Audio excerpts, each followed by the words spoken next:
प्रिय विद्यार्थियों, सुप्रभात। मैं सुमन सहाय आज आप लोग को सुभाषितानी पाठ के शेष बचे हुए श्लोक को पढ़ा रही हूँ। हम लोग इसके पहले 4 श्लोक तक पढ़ लिए थे, तो चलिए हम लोग 5वां श्लोक देखते हैं।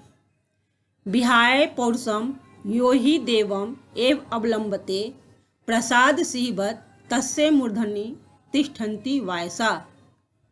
यहाँ कहा गया है, पुरुषों के बारे में बताया गया है कि जो व्यक्ति निश्चित से पुरुषार्थ को त्याग कर अर्थात छोड़कर भाग के सहारे रहते हैं, वह महल के द्वार पर स्थित उस नकली सिंह के समान होते हैं जिसके सिर पर कौवे बैठते हैं।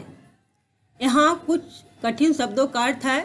विहाय का अर्थ होता है छोड़कर, पौरुषम का अर्थ होता है पुरुषार्थ, देवम का अर्थ होता है भाग्य को, प्रसाद का अर्थ होता है महल,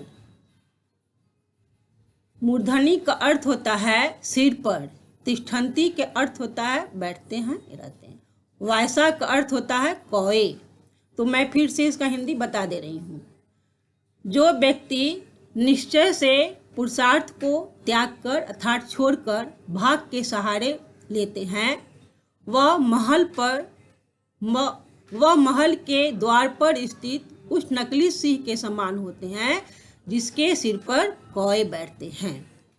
अब हम लोग 6वां श्लोक पढ़ेंगे।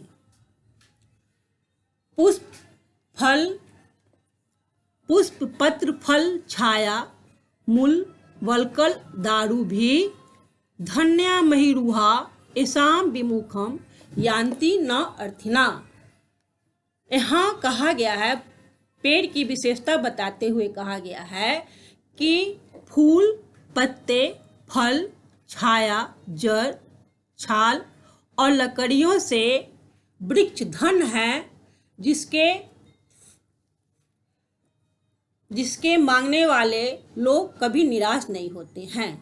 अर्थात मैं फिर से एक बार इसका हिंदी बता दे रही हूँ। फूल, पत्ते, फल, छाया, जड़, छाल और लकड़ियों से वृक्ष धन होते हैं जिनसे मांगने वाले याचक अर्थात याचक निराश कभी नहीं होते हैं। यहाँ आप लोग शब्द का अर्थ देखिएगा। पुष्प का अर्थ होता है फूल, पत्र का अर्थ होता है पत्ता, फल, छाया, मूल का अर्थ होता है जड़, बलकल का अर्थ होता है छाल, दारूभी का अर्थ होता है लकड़ियों से। यहाँ आप लोग फिर से एक बार श्लोक का अर्थ सुन लीजिए। फूल, पत्ते, फल, छाया, जड़, छाल और लकड़ियों से धन है वृक्ष जिनसे मांगने वाले याचक कभी निराश नहीं होते हैं। फिर मैं आगे बढ़ती हूँ।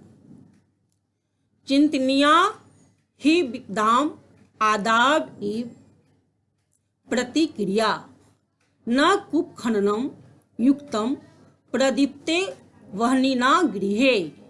यहाँ बताया गया है कि अगर कोई समस्या आता है तो उसका समाधान हम लोग पहले खोजते हैं, उसी के बारे में यहाँ दिया हुआ है।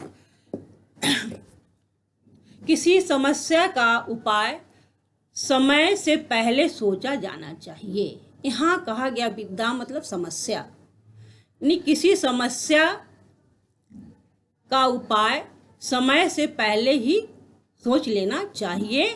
जिस प्रकार घर में आग लग जाने पर कुआं खोदना उचित नहीं है, उसी प्रकार हम लोग समस्या के आने पर अगर कोई उपाय सोचते हैं तो कोई लाभ नहीं होता है।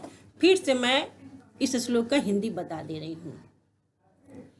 किसी समस्या का उपाय समय से पहले सोचा जाना चाहिए। जिस प्रकार घर में आग लगने पर कुआं खोदना उचित नहीं होता है। मैं कुछ कठिन शब्दों का अर्थ बता दे रही हूँ। चिंतनिया का अर्थ होता है सोचना चाहिए, विपदाम का अर्थ होता है समस्या, कूप खननम का अर्थ होता है कुआं खोदना, प्रदीप्ते का अर्थ होता है जलने पर, गृह का अर्थ होता है घर में। तो बच्चों आज यहीं तक रहने दीजिए, हम आगे फिर मिलते हैं आप लोग से। तब तक आप लोग इस पाठ का प्रत्येक श्लोक पढ़िएगा और अर्थ के साथ याद कीजिएगा। घर पर रहिए, सुरक्षित रहिए।